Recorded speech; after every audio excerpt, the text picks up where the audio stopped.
induced transition. Sup, y'all? To adequately relay my most practical take on the induced transition, we must travel back together in time to my breaking point, leaving Los Angeles at 35 years old, broken, battered, and hysterical. Lots of stuff happened in between the events of Chapter 3, The Wave of Fortune, and this chapter now, The Induced Transition. We will backtrack and cover those juicy tales in the few chapters after this one. For now, sit back, relax, and allow me to take you for a ride through my own personal house of horrors. I'll try to keep things a little bit fun, a little bit light, but the truth is, I've visited some sordid sectors of reality. Let this be a tale of caution and, most importantly, triumph. Sacramento, California, 2015. It is an early April morning. The sun hangs high and bright in a cloudless blue sky. The city is waking up to a slow but steady stream of calamitous sounds. Car horns, voices, birds squawking their morning hellos. A vista of various highways crisscrosses one another, stretching endlessly in all directions. A large brick building surrounded by asphalt parking lots is marked with the caduceus symbol. Inside the hospital, low-ceilinged hallways painted eggshell white and well-lit with fluorescent bulbs sheen everyone who walks with a sickly yellow tone. Nurses mindlessly attend to overflow patients. A woman in her mid-30s lies lifelessly in her hospital bed, draped in an oversized gown. She has just awoken from a sedative-induced sleep state after being admitted the previous night to the ward for psychosis and severe paranoia brought on by sleep deprivation. Still asleep, the woman wears a solemn look of apathy as if trying to recall a nightmare, the details of which she can't quite remember. Sacramento County Hospital, 7 a.m. My eyes refused to focus. My mind was heavy with Seroquel and the lingering emptiness of last night's pitch-black sleep. A pulsating ache in my head kept me stuck under the starchy hospital sheets, tucked tightly around my body. I'd spent the previous 30 days and nights wide awake in a harrowing state of mania. Then, after catching my first full 8 hours of sleep in over a month, I awoke to the real world, which felt even more disordered and abstract than anything I'd experienced before in my dreams. I rolled over onto my side and looked over at the young woman in the bed next to mine. She couldn't have been more than 20. She had an angelic face, and I watched her soft expression while she tossed and turned. Abruptly, she woke up and turned her head to face mine. "Today I have to go home." I couldn't come up with a response, so I said nothing and smiled weakly, hoping that would be enough to communicate my understanding. I got myself upright. Now, unlike my body, which still felt lead-heavy, my mind was racing, feebly piecing together any fragmented memories it could trace from the few days prior. The events were fraught. Trying to tease out what was real and what was delusion gave rise to an all-consuming panic. I knew one thing for certain. I was now a ward of the state of California. I had signed away my rights to a social worker that deemed me unable to make decisions on my own behalf and temporarily diagnosed me gravely disabled. California now had the right to make my decisions for me. My worst nightmare had come true. I had completely, contractually lost control. I got out of bed and stripped from my hospital gown. Looking around the room for the first time, I realized I had nothing with me. My clothes and my shoes had been taken the night before. I sized up the pair of robin's egg blue hospital scrubs they'd given me at check-in. The room was stark, Waxy linoleum floors, 2 simple oak bed frames and a matching desk and chair in between. Plastic that crinkled under the slightest movement covered each mattress. The thick, clear wrap was dressed in a fitted sheet and a thin linen blanket, topped by one stiff pillow. As a rule, the door to our room was always left cracked about 6 inches. Sick with familiarity, I scraped cotton ball and tape residue from my arm where the IV had been. I knew the routine. The dehumanizing essence of a psych ward wasn't foreign to me. In fact, I had done 3 stints at various hospitals before that final visit. The coordinates changed, but the aesthetic details were nearly identical. I flashed back to the hour-and-a-half ambulance ride I'd taken the night before and prayed to God or whatever was calling the shots that my insurance would cover it. Then, later, I got the $6,500 bill. With nothing else to do, I unfolded the hospital scrubs and slowly dressed in apathetic defeat.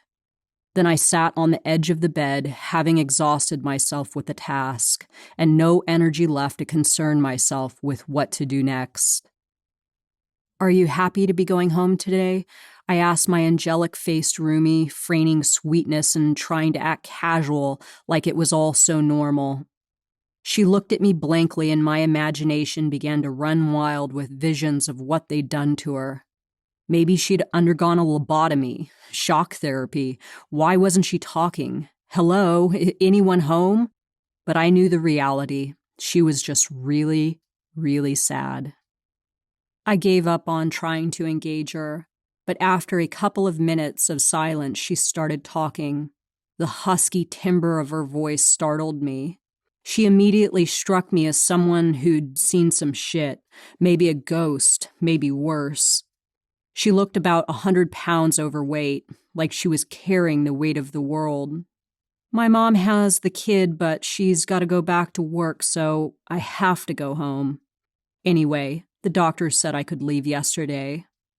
"Are you married?" I asked, not exactly sure of my angle. "Yes, but he's not right in the head." That stopped my line of questioning because I understood her dilemma. She was in a mental hospital, which was bad, but I saw in her eyes that going home was even worse. We walked out of the room together. Nothing like the mental hospital to bring people together, I thought. We passed the nurses' station as they were handing out morning meds. My disbelief upgraded upon seeing the rest of the facility. I was in a mild state of shock. I couldn't believe, after all of it, living on my yacht, trips around the world, Jason, Dawn, the businesses, the bangin' lifestyle, I wound up in a psych ward in Sacramento, California. Of all places? Give me a fucking break. "Renee Garcia?" one of them called to me before I could sneak past. I made a note to self to pick up the pace and make myself scarce. Like I said, I knew the drill. "We've got your Seroquel for you," she cooed like a pleasantly programmed little robot in scrubs. "I'm not taking anything until I see a doctor," I announced defiantly, businesslike. She turned to a fellow robot nurse and loudly reported, "Patient is denying medication," and then rattled off a string of numbers. I rolled my eyes and sauntered down the hallway to the recreation room, oddly energized by the thought of looking upon my fellow ward members, other than one gal who couldn't have been more than 18, and of course my roommate who was younger. Everyone was middle-aged. A few patients were watching television, but most were just sitting around doing nothing. An employee walked in and announced that it was breakfast time. "What'll it be today, folks? Dry eggs, lukewarm pancakes? Ooh, maybe today we'll be blessed with overcooked, rock-hard pancakes instead." We walked as a group to the far end door of the wing and watched like a flock of sheep as the unnamed employee let us through with his keycard. We shuffled down another hallway and through another locked door, fluorescent lights flickering loudly overhead. No one said a word. Walking through the final door, I let my eyes settle over a small cafeteria with a buffet bar at its center. The smell of hospital food overwhelmed my senses, and the thought of eating almost made me sick. I saw eggs a couple of hours old, and graying, greasy hash browns, and boxes of orange juice. I patted myself on the back for a pretty accurate estimation of the morning's menu. Long gone were the 5-star breakfasts I had grown so accustomed to. I laughed at the irony, avoided the perishables, and grabbed 2 slices of white bread, a plastic round of butter, and a jam packet. I found a table in the corner where I could eat my cold bread in peace and watch the other group of patients at the opposite end of the room. Clearly, they were the people suffering from more than depression. Behavioral health centers usually consist of 3 wards. The first is for children and teens. I had visited that one as a teenager. The second for mid-range wingnuts like me. And the third for people that are all the way gone. Those are the people who are truly a threat to themselves and others, completely checked out of reality as most people experience it. One man, sitting across the dining hall, alternated between muttering to himself in a child's voice and erupting into laughter. "Stop doing that!" the woman sitting across from him screamed at the top of her lungs. The man didn't even notice her. He was gone, lost entirely to his own world.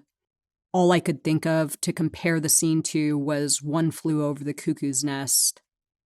I noticed another unnamed employee, zoned out and staring at his cell phone.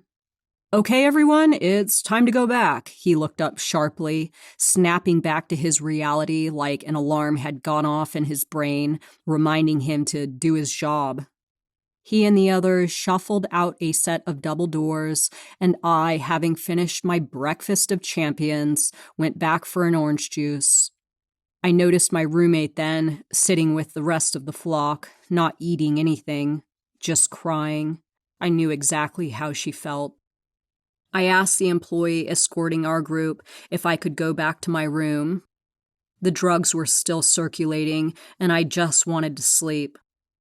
"No," he told me, "we go back as a group." With no energy to fight his ruling, I sat back down and just watched. In a moment of quiet, it hit me how completely defeated I felt. How I kept finding myself in those places was beyond me. I just wanted to die.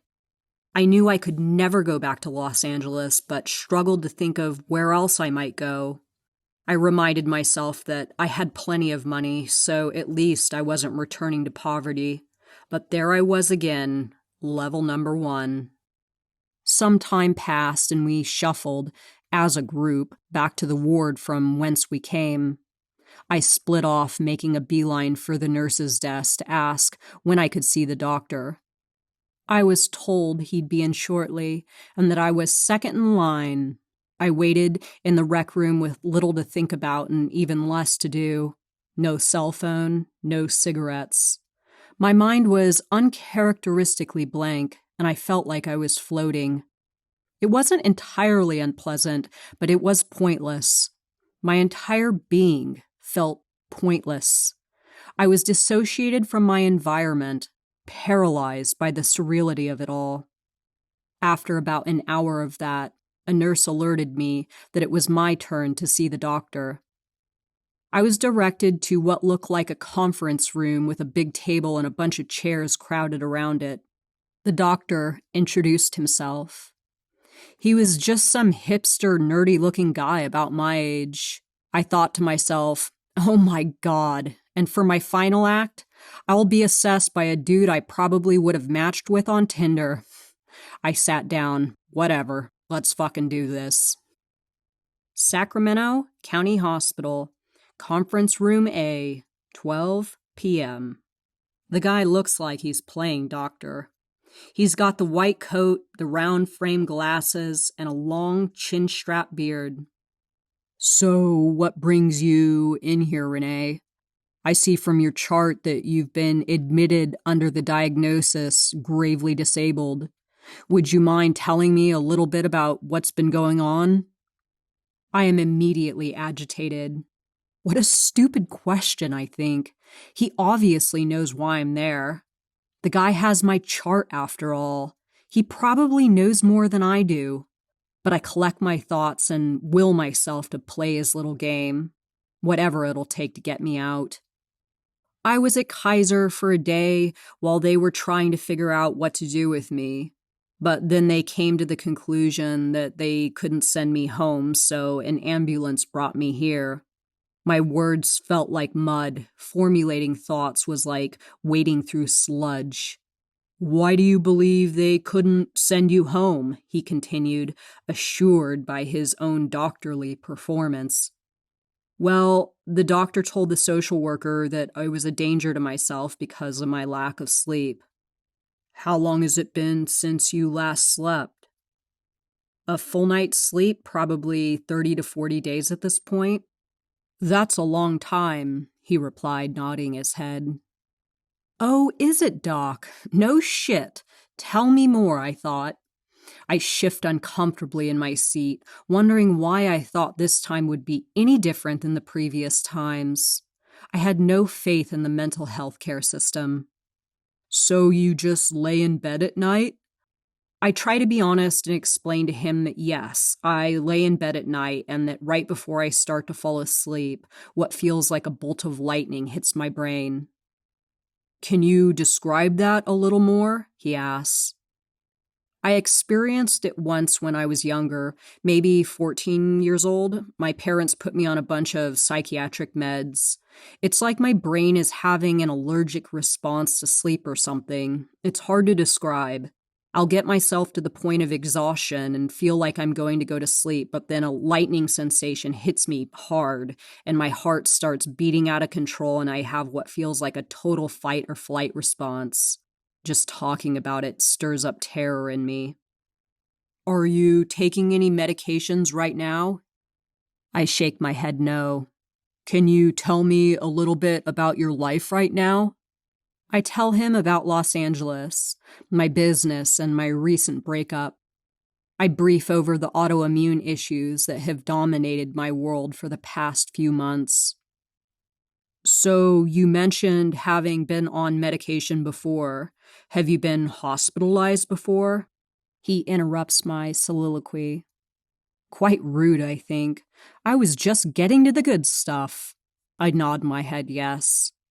"How old were you, and how long did you stay each time? What were the circumstances?" "The first time I went, I was about 14. I can't really tell you exactly what was going on at that point because I didn't really know myself. All I can really say is that I was like a feral animal." "What do you mean?" he asks, stifling an innocent laugh. Despite myself, I'm starting to trust the guy. "I don't know. I was like an animal. I had no impulse control and would consume pretty much any drug I could get my hands on and drink alcohol until I black out. Then one day my parents drove me to a psychiatric hospital in town and dropped me off." "What did they do for you there?" "Put me on a bunch of medications I shouldn't have been taking and told me to go to rehab." "Why do you feel you shouldn't have been on the medications?" "Because my problems stemmed from my environment. There's nothing wrong with me mentally other than depression and anxiety," I say, a little defensive now. Still, I remind myself to watch the tone and that I'm there only to convince him that I can go home. "Can you tell me a little bit more about why you say your problems stemmed from your environment?" It just seemed like things were always wrong, dark. "When did that start? When did you start to gain a sensation that things were all wrong?" "Probably at about 5. That's how old I was when I was molested." "Do you mind talking about what happened?" "Yeah, sure. I mean, it was a teenage cousin of my mom's. The family also lived in Modesto. They took me and my mom in when she was 18 and I was an infant.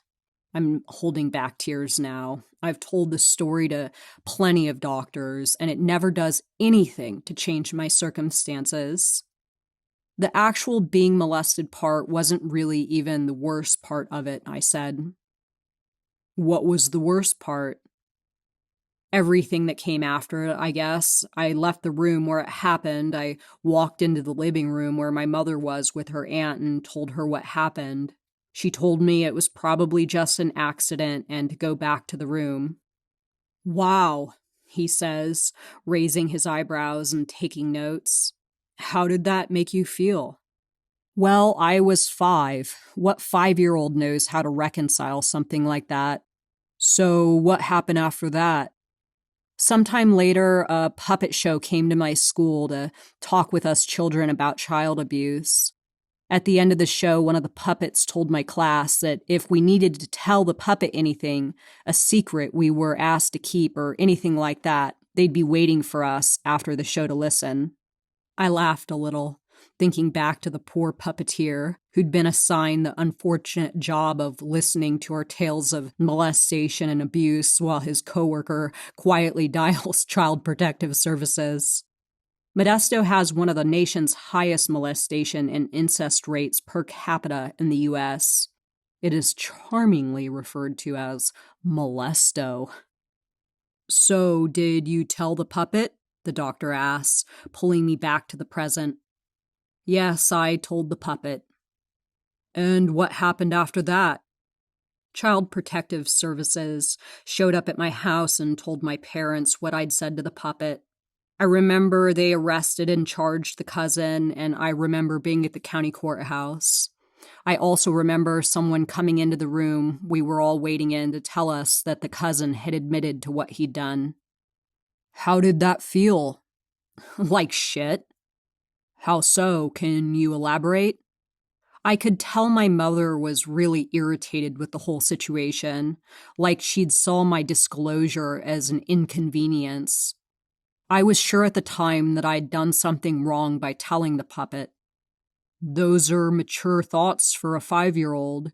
How do you feel about your decision now?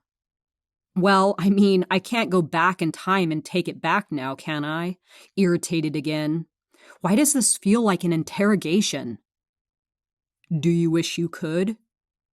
Not really, but I can see how a lot of what happened around that experience has left me with some pretty serious issues.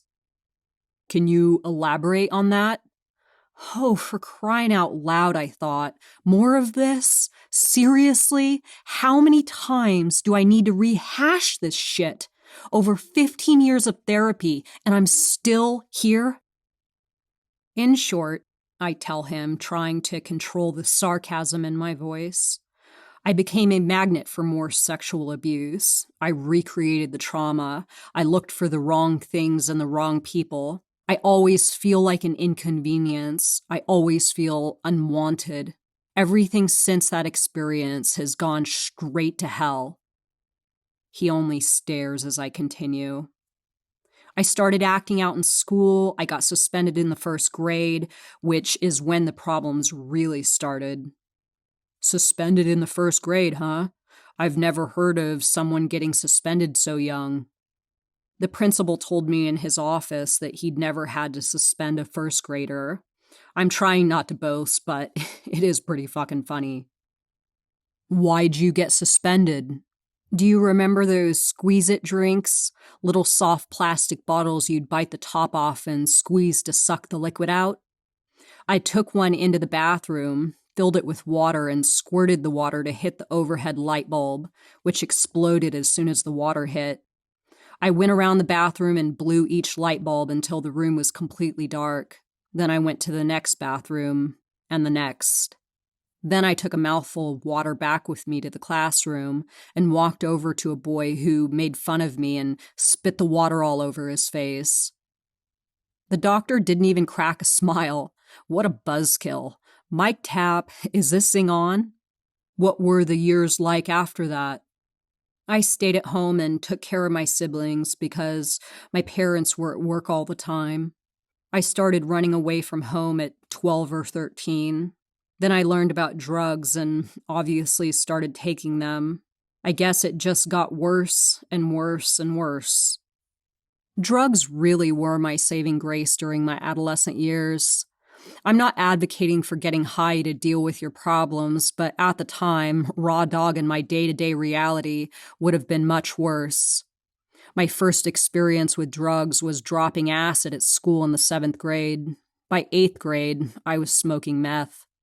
The doc asked how I'd ended up in Los Angeles, and I told him how I'd gotten married in my early 20s. I briefed over the abuse and my first bout of suicidal ideation that led to my third and final 5150 before now. "What about the second time you were admitted?" he asked. "The second time I was 19, I had gotten deep into the Bay Area rave scene and messed myself up pretty bad on drugs. My serotonin levels were always bottomed out, and at one point, I was diagnosed with a dissociative disorder, depersonalization." "So why do you think you aren't sleeping now?" "I don't know. I mean, things weren't exactly going well in LA, and I was having a bunch of anxiety and stuff. But I don't really know what caused the insomnia." "Tell me a little bit more about the autoimmune issue. They put you on medication for that?" "Yeah, they put me on a steroid called prednisone. I took it for a few weeks," I tell him. "Had you taken that before?" "No," I shake my head. He stops talking for a minute and begins to write down a bunch of stuff on my form. "What are you writing down?" I ask, leaning toward him to try to catch a glimpse. I hate the way doctors jot their little notes like it's more their business than mine what's wrong with me, like I'm not paying them to be there. "Prednisone can cause manic episodes in certain people. Do you think things started to get worse when you started the prednisone round?" My mind traces back the timeline of events and realizes he's right. I feel a hint of relief for the first time since arriving at the place I now vow never to return. Like maybe I'm not actually insane. "Have you ever had a manic episode before?" "I don't think so. This is the first time anything like this has ever happened." In fact, I had begun spiraling out of control when I started on the steroid pills. I had been on them for about 2 weeks when things hit a boiling point.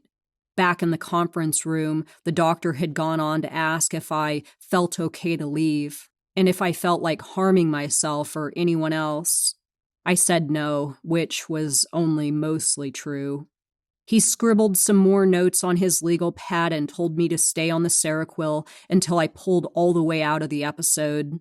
We left the room and I heard him tell one of the nurses that he was clearing my discharge. In total, I spent about 12 hours there, a new record, and was happy to leave. I called my dad to pick me up.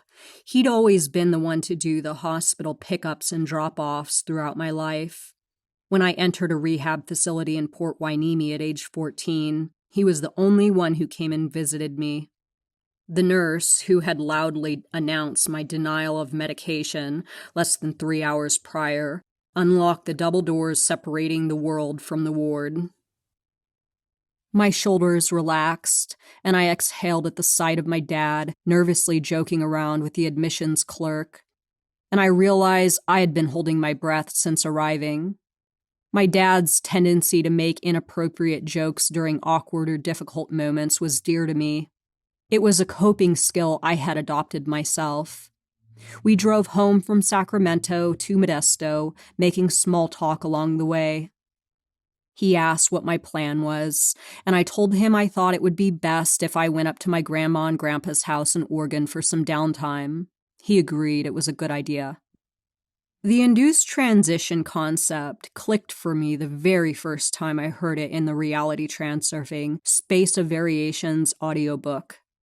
I understood the sensation of spiraling down, and I recognized the actions outlined in the book that Vadim Zeland said would cause induced transitions. I'd acted them out in my own life many, many times. Induced transition. A mental state marred by unfortunate occurrences, negative information, and unsavory circumstances that send the individual experiencing them on a plummet to lower levels of reality. The induced transition is initiated when an individual focuses their attention on a negative event and in doing so exponentially materializes more negative events. Continued attention and energy will cause the frequency of negative events to accelerate faster and faster, finally leading to a climatic event that disperses all of that built-up energy, releasing into the alternative space. This is followed by a temporary calm. I had spent my whole life wondering what was wrong with me. Why had I done so many drugs at such a young age? Why had I been admitted to psychiatric wards on the brink of suicide 4 times? The 3rd time I was hospitalized for suicidal ideation was during my marriage. I had left LA and returned to Modesto to escape. Modesto to escape? What the fuck? Though I successfully distanced myself from my abusive husband, I wound up experiencing the worst induced transition of my life. At the time, I was resonating at such a low frequency that altering my external environment did nothing to alter my mood. As I mentioned in Chapter 1, I had a habit of piecing together a new cast of characters and hanging some new stage decorations, but inevitably playing out the same old script, perpetually swapping out one harmful situation for another. One morning, shortly after leaving LA, I woke up in my parents' converted garage and just thought, no. I pulled the covers back up over my head and did not move except when I had to go to the bathroom. Even that I put off as long as humanly possible. I didn't eat, I didn't speak, I just slept. I tried to take a shower one of those days when I was feeling particularly ambitious, but became completely paralyzed, unable to move my body. The moment water from the shower head reached my scalp, I stood there for nearly an hour and let the water run ice cold, unable to remove myself from the situation. Quite the metaphor, no? I closed my eyes and tried to make myself disappear. A hard knock on the door and my dad's voice calling my name finally snapped me out of it. I peeled myself from the shower and crawled back to bed. I did have the wherewithal to call my therapist, who instructed me to go to the hospital immediately. She lovingly threatened to call an ambulance if I did not. Filtering memories like those through transurfing theory, I can identify exactly how things unfolded as devastatingly as they did. Hint, I wasn't insane. I was in a deep state of induced transition. I was at the bottom layer of my reality, a terrifying place to hang out. There was no comfort, no self-care, no gentleness. There was nothing soft to hold on to. I had no hope, no goals, no direction. I hated my world, and my world hated me right back. I was suffering, and I used the only tools I had: sedatives, painkillers, and copious amounts of alcohol to dull the pain and blur the edges of my world. Before the incident with my mother's cousin, I had been named my kindergarten class Student of the Month. My teacher had snapped a picture to commemorate the momentous occasion, and in it I am a happy child, holding my little award, proud of my accomplishment. My school picture from the following year shows a very different child. In one that my eyes are glossy and I look somehow both hollow and full of fear. Fast forward to the school photo taken my 8th grade year right before my first hospital stint and trip to rehab, and you'll see a young girl in an extraordinary amount of pain, eyes welled with tears. My middle school years and single high school year were marked by isolation. I sat alone at lunch, visited only by a group of bullies who came by every day like clockwork to fuck with me. Occasionally, the school psychiatrist would call me into her office and ask if everything was okay. Around that time, I started running away and sleeping anywhere I could, so long as it meant I didn't have to go home. Cops frequently picked me up and dragged me back to my parents. One night, they switched things up and drove me directly to the police station. That time, my parents came to pick me up, and when we got outside to the street, I ran. It was the middle of the night, and I ran and ran. A man sitting in the passenger seat of a parked car leaned out his window and asked me if I was okay. I knew to be wary of strangers, but at that moment, I couldn't have cared any less about what happened to me. I stopped and told him all about what had happened, and he invited me to come and sleep on the couch in his brother's garage. I took him up on it without hesitation, anything to not go home. We drove to some track home development outside of Modesto, where I spent the night smoking meth out of a light bulb with a bunch of 30-something-year-old men. The following morning, I made my way outside and began walking. The fringes of reality, where I was then existing, had a unique quality to them. Everything felt like a jump cut, and events never quite transferred from present moment sensory intake to memory.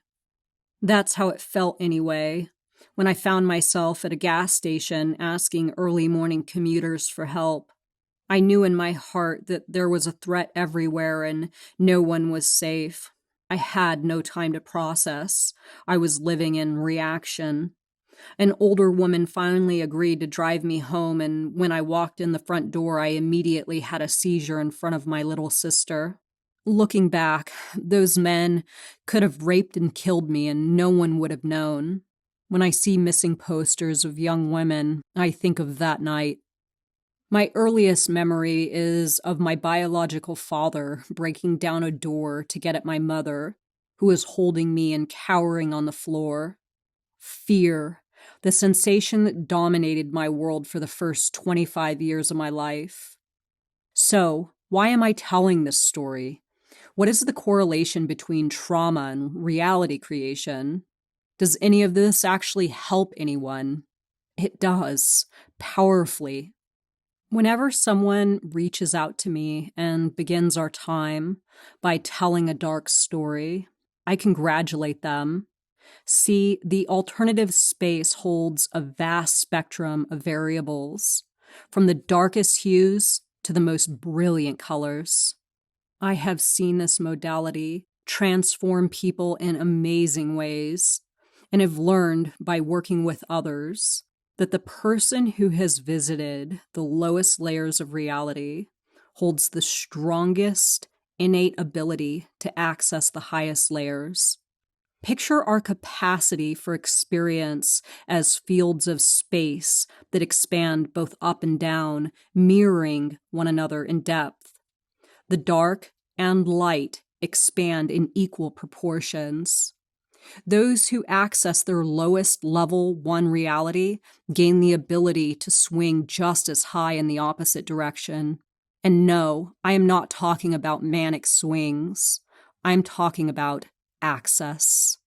If you know a thing or two about pain and darkness, you have experienced expansion.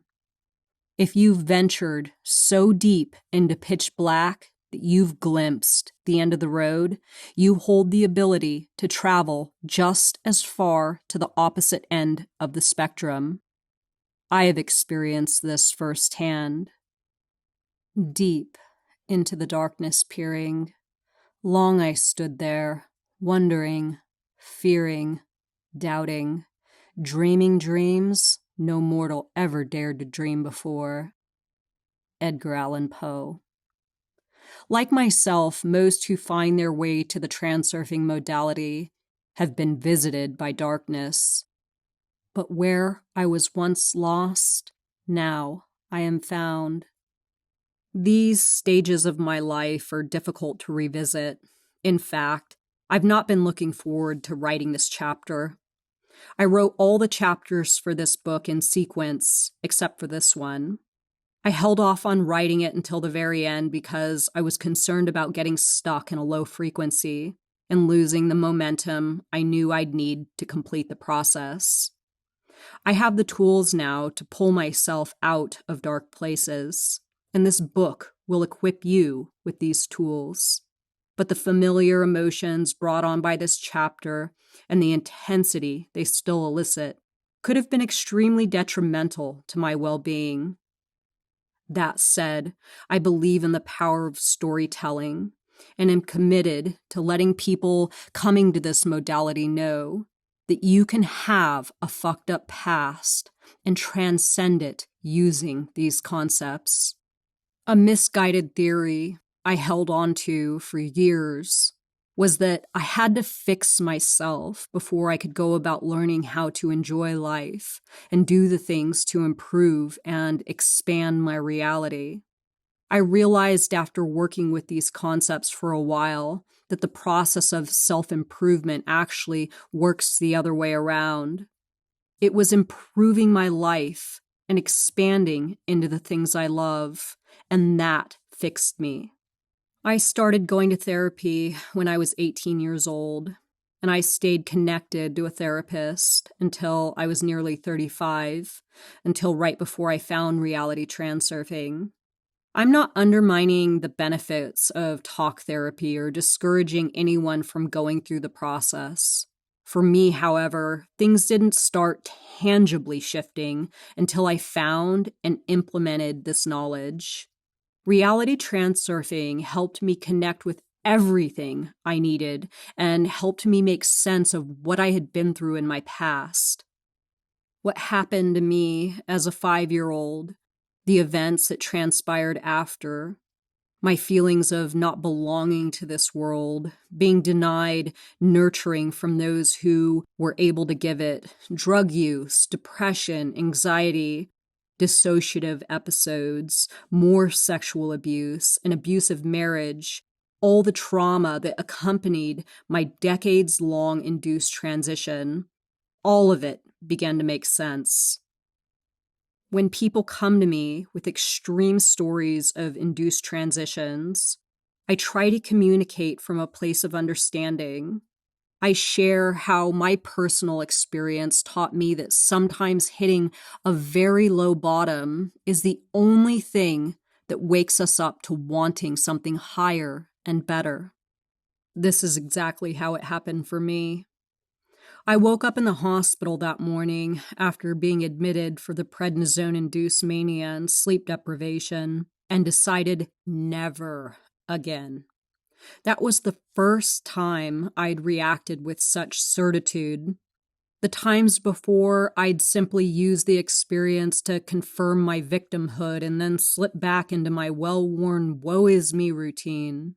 My world hates me. Sure, before then I'd had moments of bouncing up out of the darkness and stabilizing in my external world, but I always returned to level 1. I set the intention that morning to evolve, to never again return to where I was.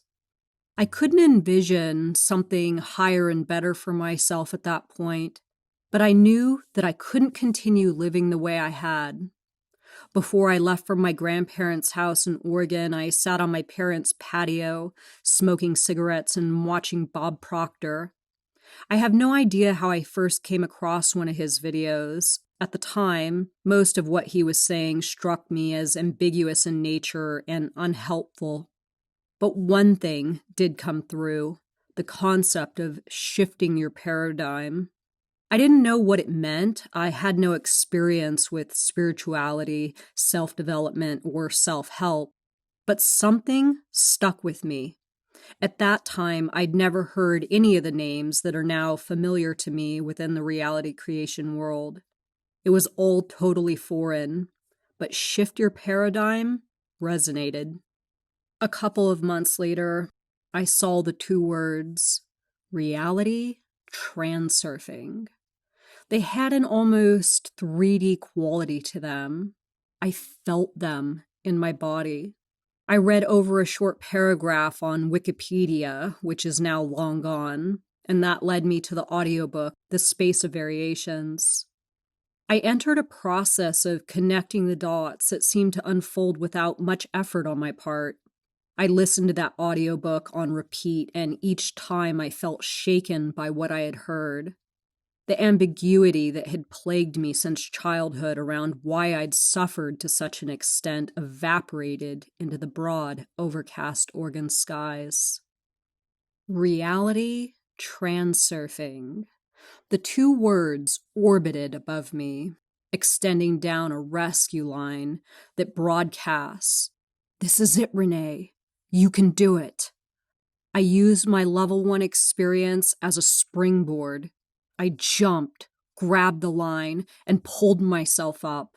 Leaving behind my Los Angeles pendulum gave me the energy I needed to rise. Things began to look brighter, and my whole world took on a rosy hue. I bid goodbye to level 1, never to return.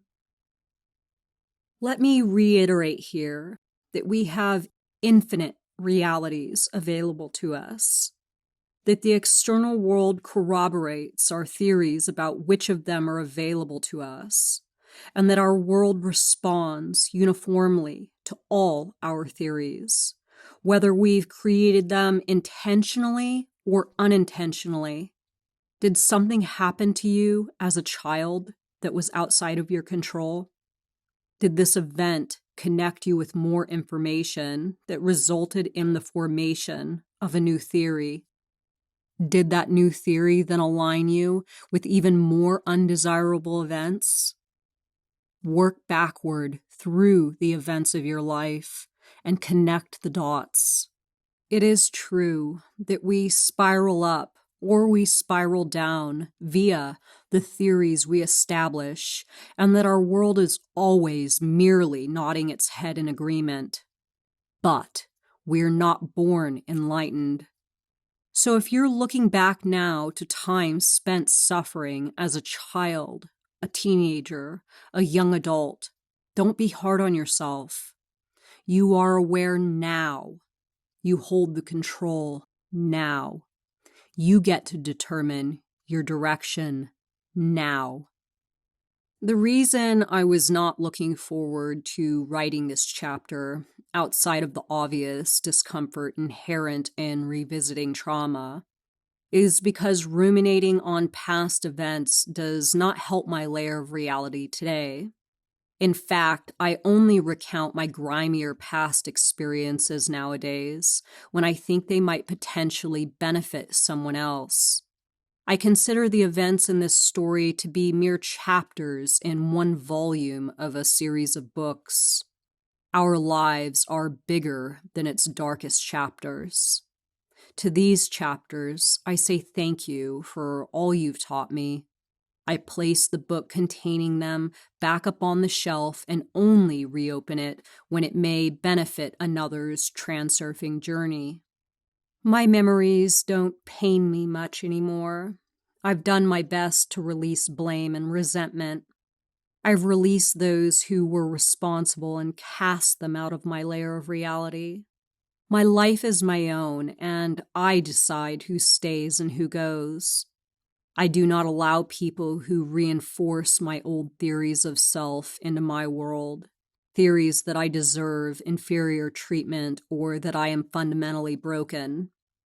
I have taken my power back and now rule my reality as the sovereign queen and creator of my world. An induced transition can last a day, a week, a month, a year, a decade, or a lifetime. It can constitute a bad mood or an epic plunge down to the lowest levels of reality. These episodes are all the same, varying only by degree of severity. Establish your rescue lines now and acknowledge the next time your spiral begins, as quickly as possible. Until that happens, and it will, because reality never stops presenting us with challenges. Use this modality and these concepts to navigate away from the danger zone. When you find yourself there and sense you're losing control, recognize the benefits, the lessons, and then seize the opportunity to wake yourself up and set an intention to change directions. Use the momentum of an induced transition to springboard off whichever lower layer you've landed on. One of the most positive aspects of an induced transition is that it's obvious. Train yourself to recognize these slips for what they are so you can quickly wake up and springboard back up to higher layers of reality. Slow, incremental degradation can be hard to recognize. So in a lot of ways, an induced transition is an experience wrought with opportunity. They've got a bad rap, sure, but once you are back up on your surfboard and headed towards that next wave, you'll have the perspective to see the wipeout for exactly what it is, a wipeout. So why wait? Why not adopt that perspective amid the slip? Your world isn't pitted against you. It isn't being cruel, and the stars aren't misaligned. Reality is just acting like reality, and you are acting like a human living in reality. Adopt the mindset I outlined above during these melancholy phenomena, and you will learn to not only navigate induced transitions with ease, but also to your benefit. I will list some of the ways I now use induced transitions as opportunities to come up in my layer of reality. The fascinating thing about reality transurfing is that it clarifies the why of our tumbles down. Whether they are momentary experiences or you've lived at lower levels for an extended period, as I had. It should be crystal clear at this point. It's an induced transition. Breathe deep. There is a solution. In the early stages of your transurfing practice, you may still feel confused as to what is causing you to induce. But recognizing that you have induced at all is the most challenging step. If you've learned to acknowledge when you're slipping, congratulations, you've woken up. Once you do this, regaining your foothold becomes about determining which pendulums in your life you are succumbing to and how you're operating your four mechanisms of reality creation, which are guiding theory, thought quality, action, and frequency. You can come out of an induced transition in a flash if you choose to. The process is quite simple. Once you've acknowledged what's happening, you can quickly run an assessment to determine which pendulums are responsible for the shift, and then energetically and emotionally sever ties from it.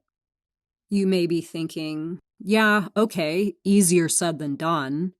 But if you want it to be simple, it will be. Changing your experience of reality is a choice. If you wish to remain energetically and emotionally connected to whatever is causing your induced transition, declaring that it is just too important of an issue to let go of just yet, then this will be the case. If you decide you want to jump out of an induced transition by promptly managing your pendulums, then you will. After you've acknowledged the pendulums and severed ties, check in with your four mechanisms. What is your current guiding theory? What are you thinking about? What kind of action are you taking? And what is your frequency?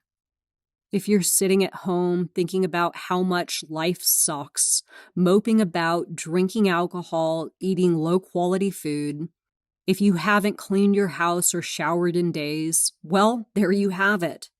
But here's the cool part and why the obviousness of an induced transition can be so beautiful. You can, in this scenario, look at everything you are doing and start doing the exact opposite. The energy you collect from acknowledging how you've created that situation for yourself, combined with taking steps in the opposite direction, creates momentum. I've experienced moments of absolute euphoria after waking up in the thick of an induced transition and seeing my world with full lucidity. Conducting a quick assessment and then executing a plan for spiraling up and out of a negative state is extremely empowering. It's like having a jetpack at your disposal. You can jettison up to higher layers of reality if you choose to strap in and initiate blast off. This is the technique I use every time I experience an induced transition, unless I've consciously decided to succumb to a lower state for a set amount of time. Sometimes, succumbing to an induced transition benefits my teaching work within the transurfing community. By visiting other less attractive sectors of the alternative space, I uncover lessons I wouldn't otherwise be able to access. In practicing controlled induced transitions, I've learned to separate my actions and thoughts from my fundamental state of being. I've mastered the art of leaning in to my humanness and playing around in a lower space for a while without sending funky messages to my mirror or broadcasting to my world that I want more funkiness. Other times, I really do seize the opportunity to just lay around gluttonously for a day or two, getting my fix. But usually the experience just reminds me why I don't hang out down there anymore. You see where I'm getting at here, don't you? We can do a lot with an induced transition. Bring awareness into your next spiral down, and you will likely come out of it more quickly than you have in the past, maybe even having gained new insight. Imagine yourself jumping into a swimming pool. Say your cannonball has landed you halfway from the bottom and halfway from the top. Needing oxygen, you decide it's time to swim back up to the surface. To do this, you'll need to really move your body and generate enough energy to halt and redirect your momentum. If you relax, however, and sink down to the bottom, you can bounce off the cement floor and rocket yourself to the surface of the water with more drama and speed. Both get you there. The two courses of action just require different amounts of energy output at different points in the process. I have trained myself to do both, but prefer the latter for its energy boost. If you can't seem to shake an induced transition, assume there is a lesson for you there. When you choose to lean in, set yourself a time limit. I'll allow myself 24 to 48 hours maximum, and then begin engaging my 4 mechanisms. The whole of reality transurfing is about choice. Notice how we keep coming back to it. If what you have going on right now isn't satisfying, other choices are available. So the question becomes whether you are willing to reach out and grab them or not. Looking back on my life story, I see that I existed in such a desperate state for as long as I did because I didn't know I had a choice in the matter.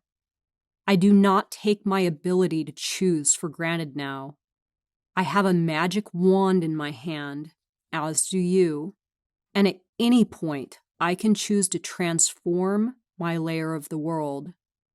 If you are no stranger to the induced transition, set an intention to do this work. Choose experiencing transformation in a flash as your guiding theory, and you will feel things beginning to shift before you know it, just like magic. Here are the 5 steps to springboard out of an induced transition. Step 1. Realize the slip in your mood. Assess where you're energetically and emotionally, and why this is happening. Are there pendulums in your life that need managing? Step 2. Wake up. Say to yourself, I see myself, and I see my reality. Ask yourself, is this helping or hurting me? Is this moving me toward or away from my immediate and/or long-term goals? Step 3. Acknowledge that you have the tools to make a different choice. Step 4, get moving and redirect your momentum. Ask yourself what your ideal self would do in your situation and act accordingly. When in doubt, do the opposite of whatever you're currently doing or whatever you would do in a similar situation in the past. Step 5, continue to fuel your new choice. Commit to this new mode, be persistent, and continue increasing your movement to gain momentum. I've had people in the transurfing community react with surprise when I tell them I still experience induced transitions. Nowadays, I'll only induce a level or two before catching myself and bouncing back up. When I interviewed Vadim Zeland last year, I asked him the same question, whether he still experienced induced transitions. His response was cryptic and something I still mull over from time to time. He told me that his whole life is one continual state of induced transitions. This modality does not extinguish suffering. As far as I'm aware, human life can never be entirely free from suffering. People like Jesus Christ or Buddha are 1 in a billion personalities who've learned to transurf at the highest level. Trying to emulate them and failing only exacerbates your suffering. We would all do well to let go of the false hope and delusion that someday someone or something outside of us will swoop in to save the day and take our pain away. We would also do well to let go of the idea that we even want to live a life free of suffering. How boring life would be without a little tension. When your suffering persists past the point of it feeling manageable, do not blame this or any other modality for being ineffective. If you do, that will become true for you. And why would you want that to be true? Remember, you get what you choose. So choose something else. I am committed to doing the same. Currently, I am feeling the weight of an induced transition, the pain of which is very real and just as cutting as the pain I felt pre-reality transurfing. There is one huge difference, though, between then and now. Now, these low points do not block my ascension to higher layers of reality. I never lean so deep into the death spirals that they land me in a hospital bed, unable to move, crippled by anguish and postulating on the meaning of life. I now have my answer to that question. There is no meaning. My incessant searching, my relentless need to make sense of things was precisely what kept me in a melancholic trance for so long. There's no bottom to that hole, no escaping. I would sift through my memories and what I knew of the world, weighing out the good and the bad, hoping for a stroke of luck, filling my voids with worldly delights, grasping at things to fill the void and dull my pain temporarily. I run no more. When I see an induced transition on the horizon, I know I have 2 choices. I can transurf my way out by improving my thought quality and frequency and by taking higher anomalous action. Or I can step right into it. The actions I take now to step into a transition look like those I take to transurf out. From the outside, you may not even recognize the difference. I might spend a couple of days relaxing more than usual and treating myself to high acts of self-care. One of the greatest rewards of this modality is the opportunity to master the art of disengaging from our own suffering. Suffering is real, but trying to escape it is nothing more than a Chinese finger trap. The harder you pull, the tighter it grips you. And then, at the same time, suffering is one of our most powerful vices. How twisted is that? As G.I. Gurdjieff famously quoted, it is very difficult also to sacrifice one's suffering. A man will renounce any pleasures you like, but he will not give up his suffering. Won't give it up, can't give it up, don't want to give it up, don't know how to give it up. The whys are endless. Suffering is a mainstay of the human condition. The best thing I have found to do with suffering is to transmute it like a motherfucker. Fall into it backward and reap whatever your emotions are trying to show you. At the same time, acknowledge your out of whack importance levels and triggers and choose to believe that you are not your emotions because you are not your emotions. You are experiencing causality and your brain is simply responding chemically. So let the suffering come. Observe it. Disengage from it. I spent the first couple of days of this recent induced transition trying to determine which pendulum was getting the better of me, a pendulum all its own, trying incessantly to figure out what's wrong and how to fix it. I arrived at something much simpler, which is that I'm going through changes. I'm living in a very northern part of the world now, and I rarely see the sun. My vitamin D levels are probably low. I've got a new puppy who was just spayed, and that hinders my mobility. The old family pendulum came knocking about a week ago and hit me with a real humdinger. There are countless things that could be the cause, but at the end of the day, it doesn't really matter what is causing the induced transition, unless it's something I can't immediately pinpoint. The remedy will be the same regardless. I'll get out of bed and jump into my day. I'll dance around in my kitchen in the morning with my dog, singing praises of how my world is taking care of me. I'll offer help to anyone who may be going through something similar. There is incredible healing power in turning back to wave at a fellow transurfer, following a few steps behind. This is the way. Keep going. Don't be afraid.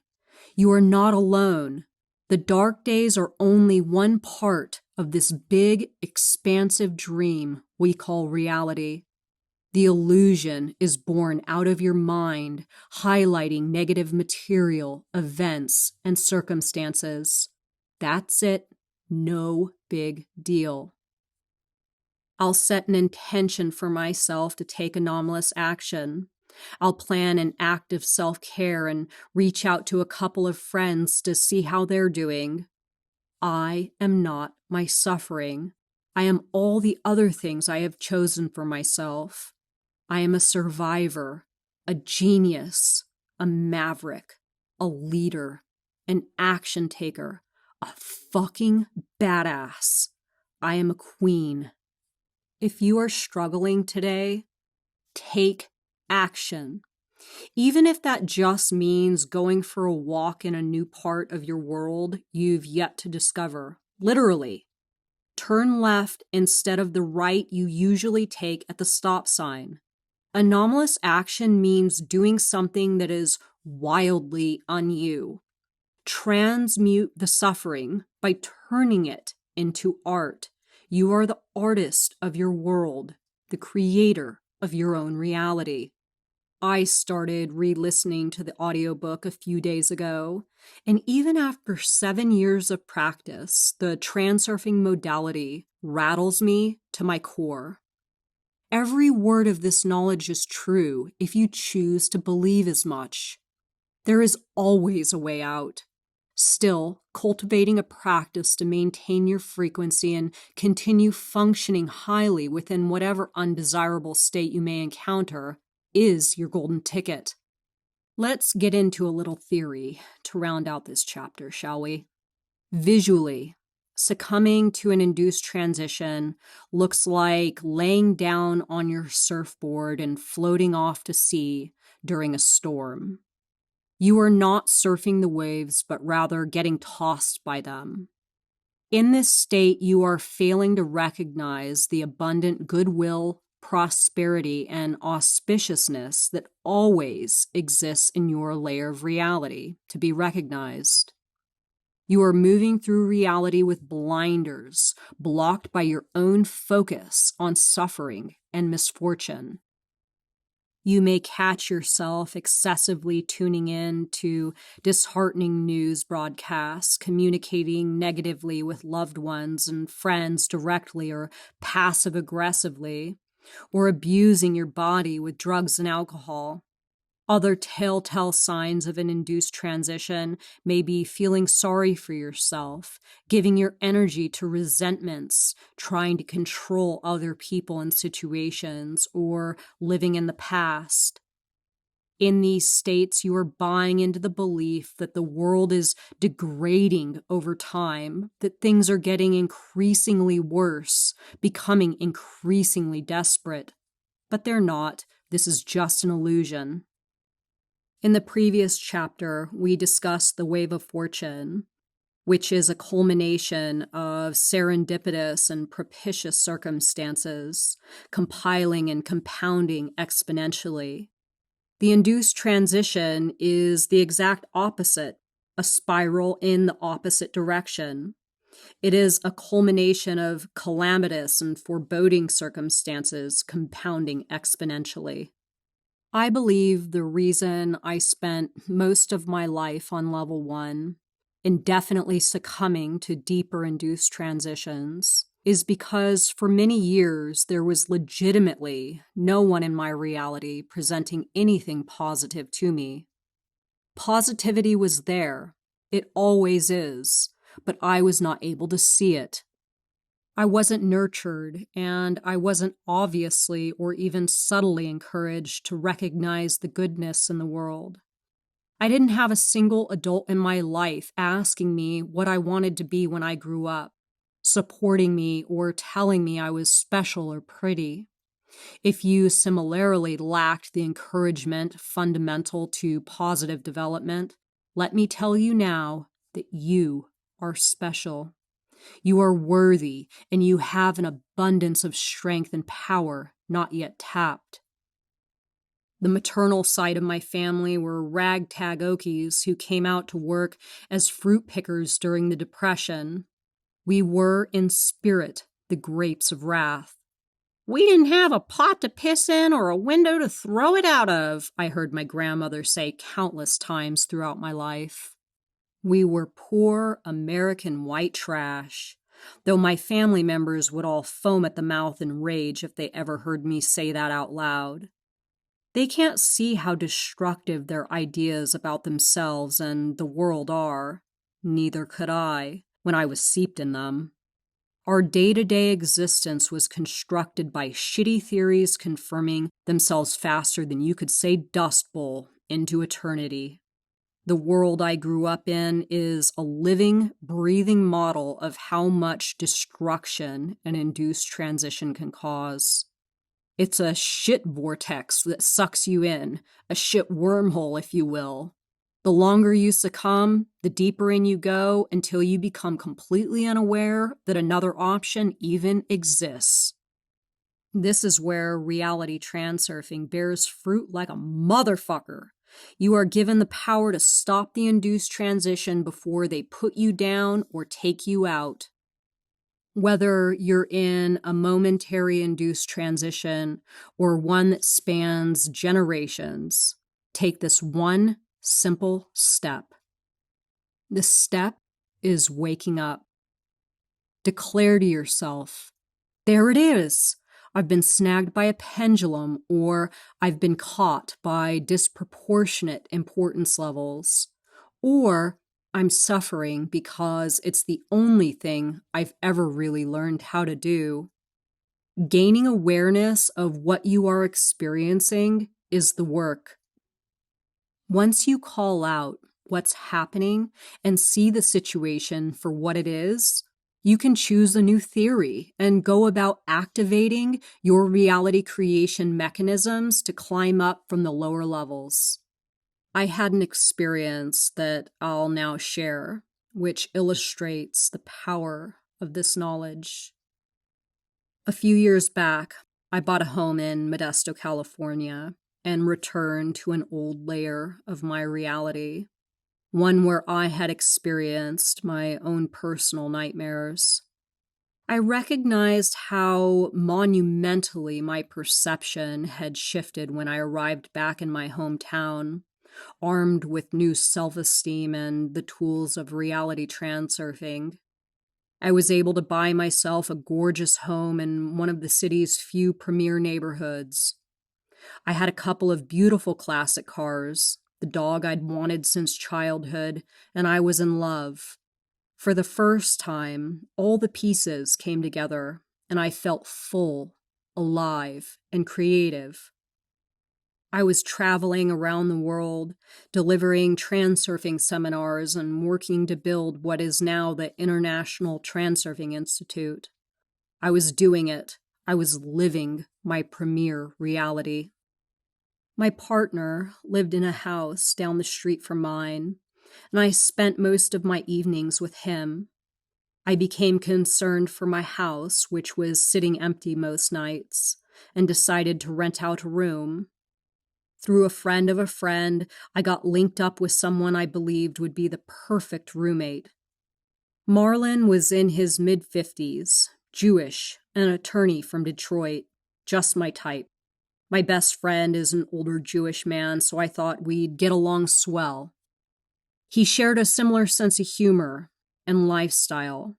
He was the deputy public defender for Stanislaus County and a divorced father of 2. He told me when we met up that he was looking to downsize his life in preparation for retirement. He wanted to get rid of his house, sell his material possessions, and live a freer lifestyle full of travel and experiences. It looked to be the perfect setup for us both. Marlon did a fantastic job concealing his suffering, but in retrospect, I see that I had sensed something was off. He often came home drunk. On several occasions, I left my office late and saw him sitting at beer gardens drinking with his attorney friends. Sidebar: alcohol consumption guarantees an induced transition. Getting drunk is an act of borrowing energy to create the illusion of elevating to a higher life track. Again, it is just an illusion. A few drinks gives you an energetic edge, which obviously makes you feel better than before you started drinking. That's why people do it.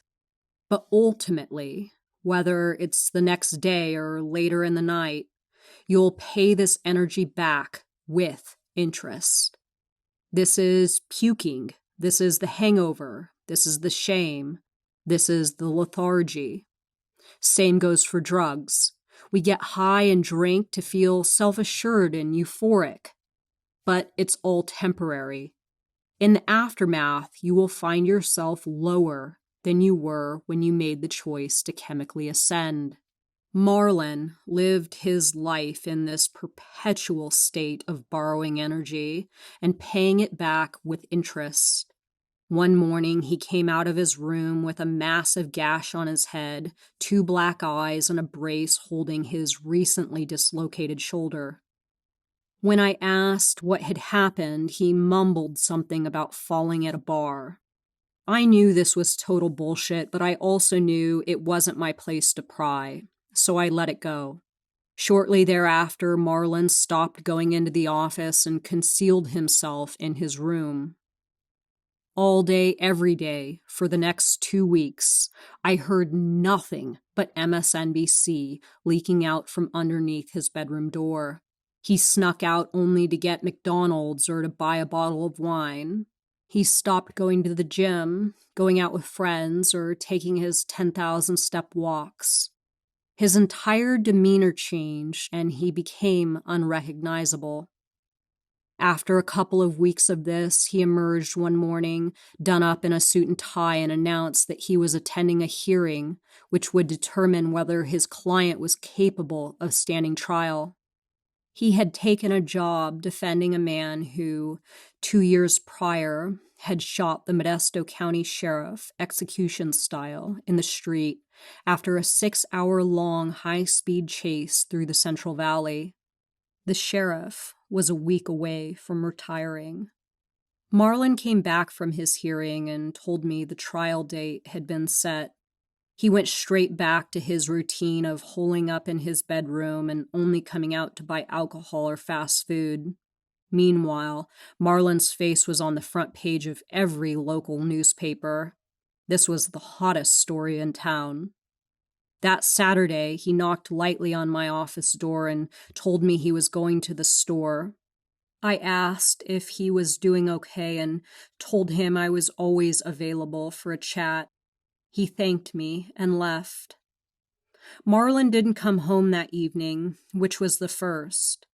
The next morning, I was getting ready to take my dog out for a walk when a stranger pulled into my driveway. Is this where Marlon Simon lived? Yes, Marlon lives here. I sensed the woman at my doorstep wasn't there to deliver good news. I'm Marlon's ex-wife. He killed himself last night in San Francisco. I fell to the ground, knees taken out by a quantum 2x4. I caught myself after beginning to cry and stood up to hug Marlon's ex-wife, who was also crying. I opened my eyes, head rested on her shoulder, and saw Marlon's 13-year-old son sitting in the passenger seat. I had known Marlon for less than a year, but I was absolutely devastated. How could this have happened?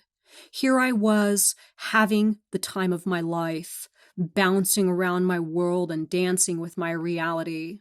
I was happy. I loved my new home. I was on top of the world, and Marlon was living on level 1, all under the same roof.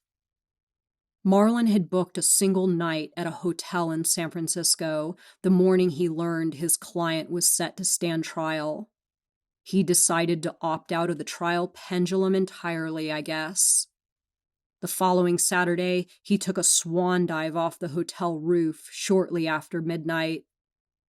He left behind 2 teenage children, a glowing reputation, and many heartbroken and bewildered friends.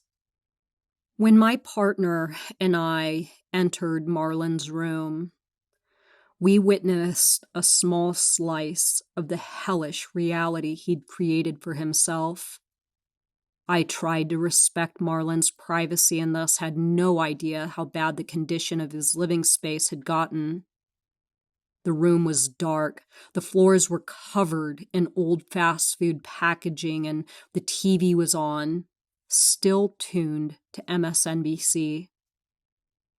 His desk was stacked high with bills and old alcohol bottles. His bed was barren. He'd been sleeping without sheets or blankets. The day after hearing the news, I boarded a first-class flight to the UK to conduct a 10-day reality transurfing seminar. It was one of the most challenging endeavors of my professional life. I was wrought with shame and guilt. I blamed myself for weeks, wondering why I hadn't introduced Marlon to reality transurfing. I resolved then to tell Marlon's story wherever appropriate to illustrate this exact concept. In doing so, I hope to honor his memory and use his experience of suffering to help others. Every version of reality is available to each of us, mine, Marlon's, and everything in between. You can have it all, or you can have nothing at all. You get to choose. The solution lies in the previous chapters. Establish a strong connection with the alternative space and acknowledge the infinite variations of reality that are available to you. Manage your pendulums and renegotiate when necessary. Highlight all that is good in your world and protect your layer of reality with your life. Do not let negative information, negative habits, and low-frequency bullshit direct you down. Suicidal ideation exists on all our level ones, on which we lose our ability to perceive the availability of other options. Use this knowledge and any new awareness you've gleaned from this chapter to take back your power and get yourself where you want to go. Now. Okay, wowee, that was a bummer of a chapter, but here's the deal. All that business of identifying and letting go of past hurt releases the sandbags that keep us from transurfing for real. Go do something nice for yourself. Get your frequency back up. Perform some self-care. Go enjoy a favorite treat. You deserve it. What's to come is the power that transurfing offers us. The last 4 chapters we've covered have set you up the stable foundation you need to create. The next lessons will be pure, practical, metaphysical magic, which will guide you towards building the reality of your dreams. Are you down?